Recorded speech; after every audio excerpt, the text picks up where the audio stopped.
Okay, good morning to all of you and welcome to our 12th political science class. बेटा अब जो है आपका टेस्ट चालू होंगे अगस्त में क्वार्टरली हैं। अगस्त के अंदर आपके क्वार्टरली हैं और अभी से मैं टेस्ट लेना शुरू करूंगा आपका जितना पढ़ा दिया है। Good morning very good morning. मेरी आवाज़ आ रही है आपको? Is I am audible to you? हाँ, तो मैं ये कह रहा था कि अब आपका मैं टेस्ट लेना, कल मेरे पास मैसेज आ गया था आपके टेस्ट लेने स्टार्ट होंगे और ये मैं आपको एक दिन पहले बता दूंगा कि मैं कब टेस्ट लूंगा या 2 दिन पहले बता दूंगा, ठीक है? तो जब भी मैं टेस्ट लूंगा मैं आपको पहले इन्फॉर्म कर दूंगा और ये रिवीजन टेस्ट होंगे। उसके बाद आपके क्वार्टरली हैं अगस्त के अंदर 50 मार्क्स के। सारा पेपर जो आएगा वो ऑनलाइन होगा। हाँ, 2 डेज बिफोर द टेस्ट सारा पेपर जो है वो ऑनलाइन होगा, ठीक है? आपके सारे जो क्वेश्चंस आएंगे वो ऑब्जेक्टिव टाइप क्वेश्चन आएंगे, एमसीक्यू क्वेश्चंस आएंगे और जो मल्टीपल चॉइस क्वेश्चंस होते हैं वो सब आएंगे। और एक बात ध्यान रखना, अगर आगे कुछ चलता है या स्कूल रीओपन्स नहीं होते हैं या कुछ और प्रॉब्लम आती है तो यही मार्क्स आपके बोर्ड में जाएंगे। जी हाँ, सब कुछ ऑनलाइन ही होगा। आपका जो क्वार्टरली होगा वो भी ऑनलाइन ही होगा, ठीक है? तो चैप्टर फर्स्ट जो पॉलिटिकल साइंस का है उसका मेरे को डे दे रखा है मंडे को टेस्ट लेने का। जो चैप्टर फर्स्ट है पॉलिटिकल साइंस का, कमिंग मंडे, और हिस्ट्री का मैं बता दूंगा हिस्ट्री का टाइम टेबल क्या है। कमिंग मंडे जो है वो आपका फर्स्ट चैप्टर का टेस्ट होगा और अच्छी तरह से कर लेना क्योंकि क्वेश्चंस जो होंगे वो बोर्ड के लेवल के ही आएंगे, यहाँ पे भी आएंगे और क्वार्टरली एग्जाम में भी आएंगे। तो आप अच्छी तरह से इसको कर लेना और कोई और भी है तो उसको कहना कि एडमिट हो जाए क्लासेस के अंदर, नहीं तो फिर बाद में ये एग्जाम नहीं होंगे, मार्क्स नहीं जाएंगे तो उसकी रिस्पॉन्सिबिलिटी किसी की भी नहीं है क्योंकि स्कूल रेगुलर क्लासेस लेते हैं। जो बच्चे नहीं जुड़े हुए हैं उनको भी बोल देना कि जुड़ जाए क्योंकि बहुत कम जुड़े हुए हैं, कुछ बस। बेटा अनुष्का, पॉलिटिकल और हिस्ट्री का सिलेबस तो मैं आपको सिलेबस भी बता दूंगा। पॉलिटिकल साइंस के तो 4 आएंगे जो अपन ने किए हैं, ठीक है? और हिस्ट्री के फर्स्ट और सेकंड आए क्वार्टरली। क्लियर है? Any question?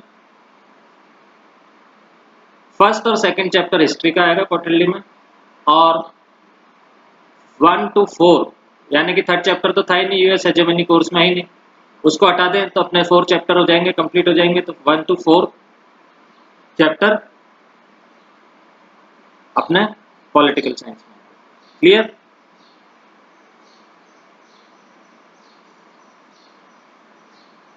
सो ये जो आपका रिवीजन वर्क है ये आप अच्छी तरह से कर लीजिएगा और कुछ प्रॉब्लम आती है तो मैं हूं आपके साथ प्रॉब्लम को सॉल्व करने के लिए, मेरे से पूछ लेना। बट अब लाइटली मत लेना, it's all about your future, ये आपके फ्यूचर की क्लास है तो अब इसको बिल्कुल भी लाइटली मत लेना और ढंग से करना। क्लियर? स्टार्ट करें, अपना नेक्स्ट टॉपिक स्टार्ट करें। हाँ, तो अपना नेक्स्ट टॉपिक है डेमोक्रेसी इन बांग्लादेश। हाँ विजय लक्ष्मी, डेमोक्रेसी को हिंदी में अपन बोलते हैं लोकतंत्र। अगर आप अखबार पढ़ रहे हैं आज का भी तो कई जगह दैनिक नवज्योति पढ़ रहे हैं या दैनिक भास्कर भी पढ़ रहे हैं तो कई कई जगह आज के पेपर में आया है, 2 शब्द आए हैं एक तो लोकतंत्र है और एक प्रजातंत्र है। ठीक है, तो डेमोक्रेसी वर्ड जो है उसको अपन हिंदी में बोलते हैं लोकतंत्र। हिंदी भी समझिए क्योंकि हिंदी अवर मदर टंग। ठीक है, तो डेमोक्रेसी इन बांग्लादेश मीन्स, अगर अपन इसका हिंदी ट्रांसलेट करते हैं तो लोकतंत्र, सॉरी बांग्लादेश में लोकतंत्र। तो देखते हैं बांग्लादेश के अंदर। हाँ हाँ बेटा, मेरे को मालूम है, मैं सब क्लियर करूंगा Vijay Lakshmi, don't worry. Democracy in Bangladesh. Bangladesh was a part of Pakistan from 1947 to 1971. It consisted of the partitioned areas of Bengal and Assam from British India. The people of this region resented the domination of Western Pakistan and the imposition of the Urdu language. Soon after the partition, they began protests against the unfair treatment meted out to the Bengali culture and language. They also demanded fair representation in administration and a fair share in political power. Sheikh Mujibur Rahman led the popular struggle against West Pakistan domination. He demanded autonomy for the eastern region. In the 1970 elections in the then Pakistan, the Awami League led by Sheikh Mujib won all the seats in East Pakistan and secured a majority in the proposed Constituent Assembly for the whole of Pakistan. But the government dominated by the West Pakistani leadership refused to convene the assembly. Sheikh Mujib was arrested under the military rule of General Yahya Khan. The Pakistani army tried to suppress the mass movement of the Bengali people. Thousands were killed by the Pakistani army. This led to the large-scale migration into India, creating huge refugee problem for India. The government of India supported the demand of the people of East Pakistan for their independence and helped them financially and militarily.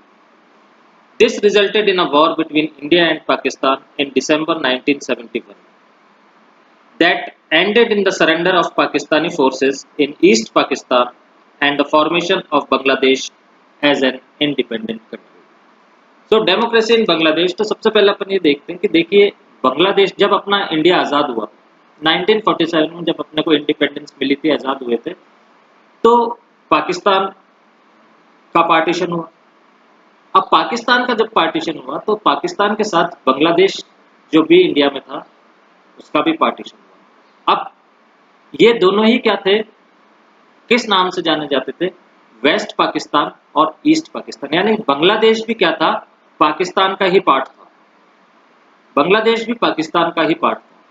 तो जो अपना western part में जो अभी पाकिस्तान है, ये तो पाकिस्तान हो गया वेस्टर्न पाकिस्तान, और बांग्लादेश जो अपने इंडिया के ईस्ट में पड़ता है ये हो गया था ईस्टर्न पाकिस्तान। यानी कि दोनों की गवर्नमेंट एक ही थी, दोनों ही पाकिस्तान थे, बांग्लादेश भी और पाकिस्तान भी, बस डायरेक्शंस का फर्क हो गया था। ये वेस्ट पाकिस्तान था और वो ईस्ट पाकिस्तान। क्लियर हो गया? एनी क्वेश्चन इसमें? स्टार्ट करने से पहले मैंने आपको ये एक बहुत इंपॉर्टेंट चीज बताई है जो इस पैराग्राफ में चलेगी। ये क्लियर हो गया? Any doubt in this?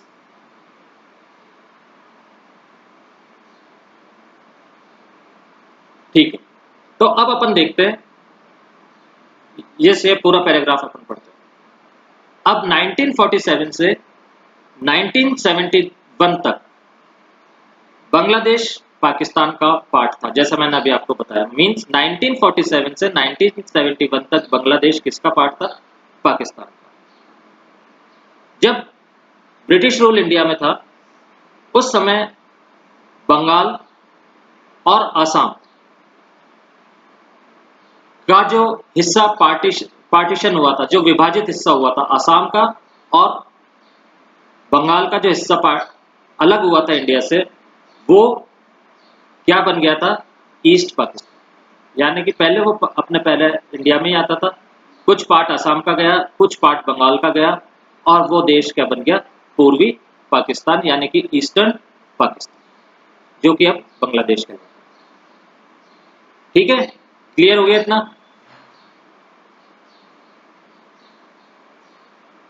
Clear हो गया? अब इस एरिया के जो लोग थे वो वेस्टर्न पाकिस्तान के दबदबे से और उनके ऊपर उर्दू भाषा को लादने के खिलाफ थे। अब बांग्लादेश पाकिस्तान के साथ हो गया, वेस्टर्न पाकिस्तान और ईस्टर्न पाकिस्तान हो गया। अब ईस्टर्न पाकिस्तान के जो लोग थे, जो बांग्लादेश के जो लोग थे, वो वेस्टर्न पाकिस्तान ने उनको बहुत ज्यादा दबा रखा था, बहुत ज्यादा सप्रेस्ड थे वो लोग, और उनके ऊपर कौन सी भाषा लाद दी गई, उर्दू भाषा लाद दी गई। ये वो लोग इसके खिलाफ थे कि हमारे ऊपर एक तो बहुत ज्यादा हमारे को सप्रेस्ड कर रखा है, दबा रखा है, परेशान कर रखा है, और दूसरा हमारे ऊपर उर्दू भाषा क्या है, लाद दी गई है। पाकिस्तान के निर्माण निर्माण तो समझते हैं ना, बनने के बाद, पाकिस्तान के बनने के तुरंत बाद ही यहाँ के लोगों ने बंगाली कल्चर और भाषा के साथ, मतलब अपन कहते हैं खराब व्यवहार, दुर्व्यवहार जिसको कहते हैं, खराब व्यवहार के खिलाफ विरोध जताना शुरू कर दिया। यानी कि जब अब जो बांग्लादेश के लोग थे वो पाकिस्तान के साथ ही थे, यानी कि वो पाकिस्तान ही था, वो ईस्टर्न पाकिस्तान था। अब ईस्टर्न पाकिस्तान के लोगों ने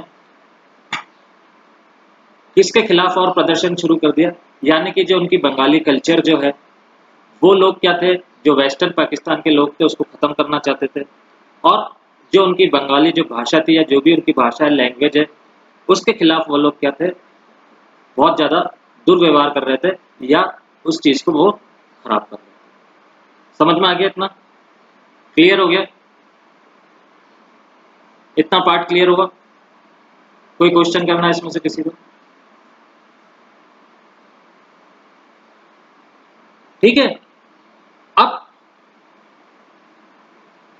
जो इस एरिया के जो लोग थे, यानी कि इस एरिया की जो जनता थी, यानी कि जो बांग्लादेश, जो ईस्टर्न पाकिस्तान की जो जनता थी, उसने एडमिनिस्ट्रेशन में अपने इलेक्टेड रिप्रेजेंटेटिव तथा पॉलिटिकल पावर में हिस्सेदारी की मांग की। यानी कि जो अभी तक तो क्या पाकिस्तान, वेस्टर्न पाकिस्तान में का ये रूल चल रहा था, तो अब जो ईस्टर्न पाकिस्तान के लोग थे, जो बांग्लादेश के लोग थे, उन्होंने उन्होंने किसके अंदर, एक तो एडमिनिस्ट्रेशन के अंदर, जिसको कि अपन हिंदी में बोलते हैं प्रशासन के अंदर, और राजनीति के अंदर यानी कि पॉलिटिक्स के अंदर बराबर की हिस्सेदारी मांगी कि हमारे को भी पॉलिटिक्स के अंदर बराबर की हिस्सेदारी मिलनी चाहिए, एडमिनिस्ट्रेशन के अंदर भी जो ईस्ट पाकिस्तान के लोग हैं उनको भी बराबर की हिस्सेदारी मिलनी चाहिए। ठीक है। और जो वेस्टर्न पाकिस्तान के खिलाफ क्या हो गया, एक तरह से जन संघर्ष, यानी कि जिनको अपन बोलते हैं ना, मास मूवमेंट स्टार्ट हो गया। यानी कि मूवमेंट, जिनको संघर्ष, लोग अपनी मांग रखते हैं, फिर उसके ऊपर मूवमेंट स्टार्ट कर देते हैं, संघर्ष करना स्टार्ट कर देते हैं, वो चीज वहां पे बांग्लादेश में स्टार्ट हो गई। और ये किसने किया? शेख मुजीबुर रहमान, यानी कि शेख मुजीबुर रहमान की लीडरशिप के अंदर ये सारे जो जन संघर्ष जो स्टार्ट हुआ, यानी कि जो मूवमेंट जो स्टार्ट हुआ, जो दुर्व्यवहार जो पाकिस्तान की, जो वेस्टर्न पाकिस्तान की गवर्नमेंट या मिलिट्री रूल उनके साथ कर रहा था, उसके खिलाफ शेख मुजीबुर रहमान ने ये मूवमेंट स्टार्ट किया। और उन्होंने ईस्टर्न पार्ट के लिए, यानी कि ईस्टर्न पाकिस्तान के लिए ऑटोनॉमस की मांग की। ऑटोनॉमस मीन्स होता है ऑटोनॉमी की मांग की, यानी कि स्वयं शासित, यानी कि जिसको हम खुद चला सकते हैं, हमारे को किसी की जरूरत नहीं है, हम चला सकते हैं। ठीक है, ऑटोनॉमी ये रहती है कि गवर्नमेंट रूल आपका रहेगा, बट उसको चलाएंगे हम, ये वाली बात, इसको बोलते हैं ऑटोनॉमी। तो इस ऑटोनॉमी की डिमांड करी शेख मुजीबुर रहमान ने। शेख मुजीबुर रहमान की लीडरशिप वाली अवामी लीग पार्टी थी। शेख क्या नाम है, मुजीबुर रहमान के जो लीडरशिप वाली पार्टी थी वो उस पार्टी का नाम था अवामी लीग। और उसको 1970 के चुनाव में ईस्टर्न पाकिस्तान की सारी सीटों पर जीत मिली। और जब इलेक्शन हुए 1971 के अंदर, तो अवामी लीग जो शेख मुजीबुद्दीन की पार्टी, मुजीबुर रहमान की पार्टी जो थी, उसको बांग्लादेश के अंदर ईस्ट पाकिस्तान के अंदर सारी सीटों के ऊपर क्या हुई, विजय मिली और जीत मिली। मतलब सारी सीटों के ऊपर वो जीत गए।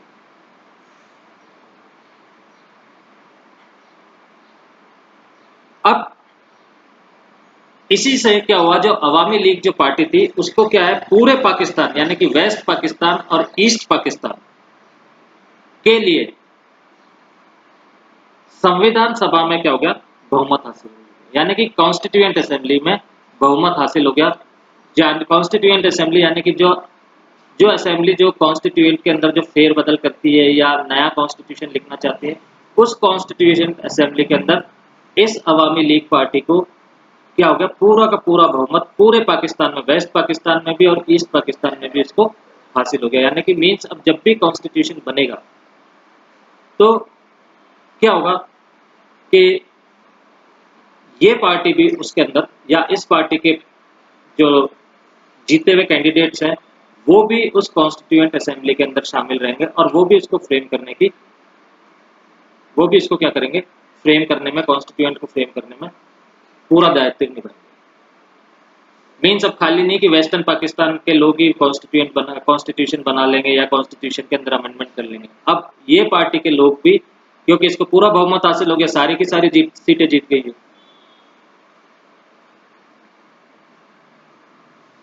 क्लियर हो गया? कोई क्वेश्चन यहाँ पे? यहां तक कोई क्वेश्चन अगर आपको पूछना है? देन लेकिन सरकार पर वेस्टर्न पाकिस्तान के नेताओं का दबदबा। अब दबदबा तो किसका था? वेस्टर्न पाकिस्तान के नेताओं का दबदबा था। ठीक है। और सरकार ने इस सभा को आहूत करने से इनकार कर दिया और सरकार ने इस सभा को, यानी कि ये जो कॉन्स्टिट्यूएंट असेंबली थी जो बननी थी, उसको लागू करने से मना कर दिया। ये लागू ही नहीं होगी या ये चलेगी नहीं, हम इसको चलाएंगे ही नहीं। अब जिसका दबदबा था जब उसने ये देखा कि भाई वेस्ट ईस्टर्न पाकिस्तान के भी लोग जो हैं जब कॉन्स्टिट्यूएंट असेंबली में शामिल होंगे, कॉन्स्टिट्यूशन मेकर होंगे या कॉन्स्टिट्यूशन में अमेंडमेंट करेंगे, वो भी साथ में होंगे, तो नेचुरल बात है क्या है कि वो बांग्लादेश के फेवर में करवाएंगे।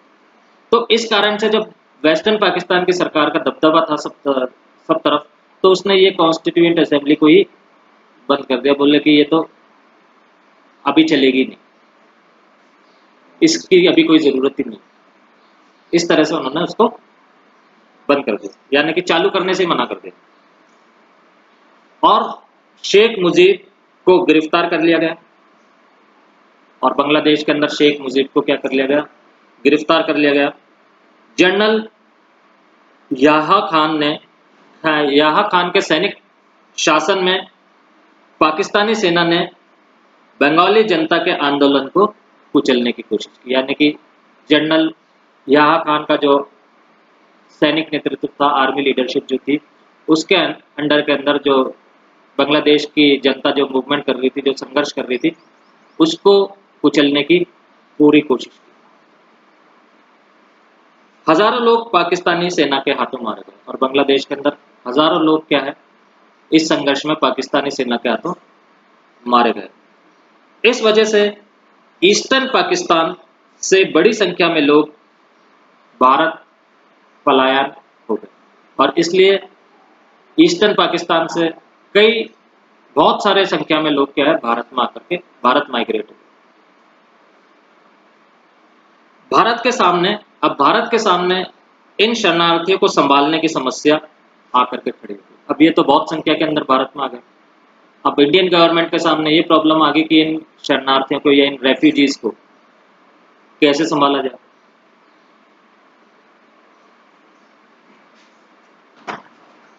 भारत सरकार ने जो ईस्टर्न पाकिस्तान के लोगों की आज़ादी की मांग का समर्थन किया, अब भारत सरकार ने ईस्टर्न पाकिस्तान के जो डिमांड थी इंडिपेंडेंस की, अब इंडियन गवर्नमेंट ने उसका समर्थन किया, उसको सपोर्ट किया और उन्हें बांग्लादेश को हेल्प भी की, फाइनेंशियल हेल्प और मिलिट्री हेल्प भी, दोनों की। और इसका रिजल्ट क्या हुआ, जब भारत ने वहां पर उसको बांग्लादेश को उनके इंडिपेंडेंस के लिए हेल्प की, तो भारत और पाकिस्तान के अंदर बीच में वॉर स्टार्ट हो गया 1971 में।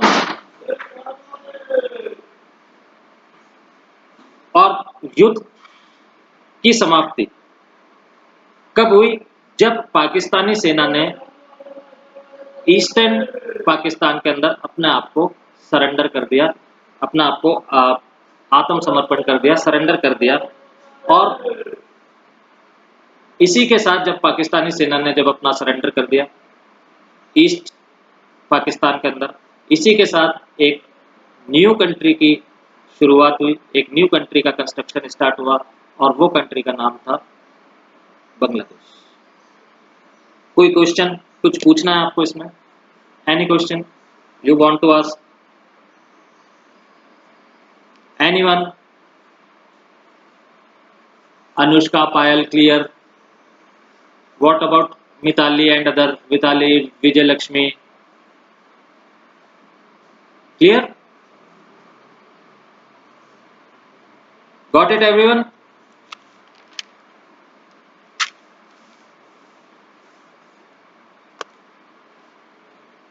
ओके, तो कल यहां से स्टार्ट करेंगे अपन नेक्स्ट पैराग्राफ से। आज अपना थोड़ा टाइम तो मेरे को आपको बताने में लग गया था, तो मैं आपसे वापस कह रहा हूं बेटा, कभी भी अपन है ना टेस्ट ले लेंगे। वैसे तो मंडे दे रखा है, बट मैं जब भी टेस्ट लेना होगा ना, आपको 2 दिन पहले मैं आपको बता दूंगा। क्लियर? आप फर्स्ट चैप्टर रिवाइज करके रखिए अच्छी तरह, क्योंकि मल्टीपल चॉइस क्वेश्चन ही आएंगे और तो आपको वो बिल्कुल सही करने होंगे। तो बुक और आएंगे, बुक में से ही आएंगे, कोई बुक के बाहर ऐसा कुछ भी नहीं है। ठीक है? क्लियर?